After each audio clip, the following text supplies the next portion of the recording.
বারবার ছুটি চাওয়ার পরে ছুটি দিছে না, ফ্যাক্টরির ভিতরে অসুস্থর কারণে মারা গেছে। বিনা চিকিৎসায় মারা গেল। এই ডিউটির কারণে আগে দুইবার আন্দোলন হয়েছে, উনি মারা গেছে।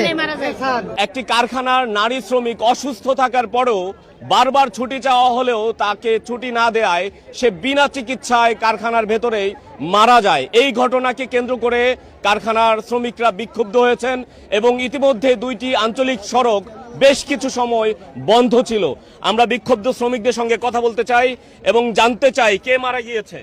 একজন মহিলা কালকা বারবার ছুটি চাওয়ার পরে ছুটি দিছে না, তার কারণে সে ফ্যাক্টরির ভিতরে অসুস্থর কারণে মারা গেছে। সুস্থ ছিল দেখে 5 দিন অ্যাবসেন্ট করে আসছে, বলছে মেডিকেল আইছে ছুটি পাস করার জন্য, ছুটি পাস করছে না। এরপরে অসুস্থ ছিল, সকালতে অসুস্থ, এরপরে 5টার সময় ছুটি চাইছে, দিছে না। লাঞ্চে ছুটি চাইছে, দিছে না। এরপর 8টার সময় ছুটি চাইছে, দিছে না। শেষ 12টা পর্যন্ত রেখে গেছে। আজকে একটা না, আজকে 5 দিন ধরে 12টা পর্যন্ত ডিউটি করে। সুপারভাইজারে যদি ছুটি দেয় ইনচার্জের কাছে যাওয়া লাগে, ইনচার্জের ছুটি